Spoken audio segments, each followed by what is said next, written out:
gündə 5 milyon abunəçisi var Azərselin. Hər adamdan gündə 10 qəpik oğurlasalar, Nə qədər məsafə qədər oğurlamaq demək, tutsalar müxtəlif adlarla. Ay bu zəngim seldir, bu sənə zəng eləmişdim, bu oppan gülümdür, bu tullan gülüm. O qədər şey, nə oyuna qoşulmusan filan. 10 qəpik tutsalar günə adama, görün nə qədər eləyir. Yəni heç kim də 10 qəpiyin davasını eləsin. Çünki sən Azərselin zəng eləyirsən ki, qardaş, deyir ki, dəqiqəsi əvvəl 8 qəpik, indi 12-16 qəpikdən danışmalısan dəqiqəsi. Özdə orada 1 saatda gözləyirsən telefonda.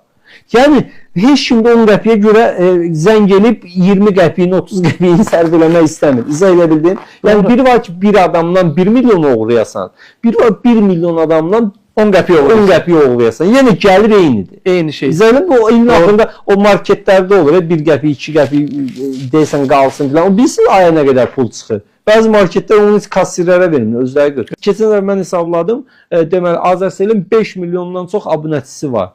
Və deyir ki, günə 1 manat ödəməlisən. Günə 5 milyon, günə 1 manat ödəyəndə gündə nə qədər eləyir? Gündə 5 milyon. Günü 5 milyona da aya vuranda nə qədər eləyir? Aya 150 milyon. 150 milyonda 12-yə vuranda nə qədər eləyir? İlə 1 milyard 800 milyon bizdən pul tutur. Hələ tək o şeyin açıq qalması üçün 1 manatla. 1 milyard 800 milyon manat.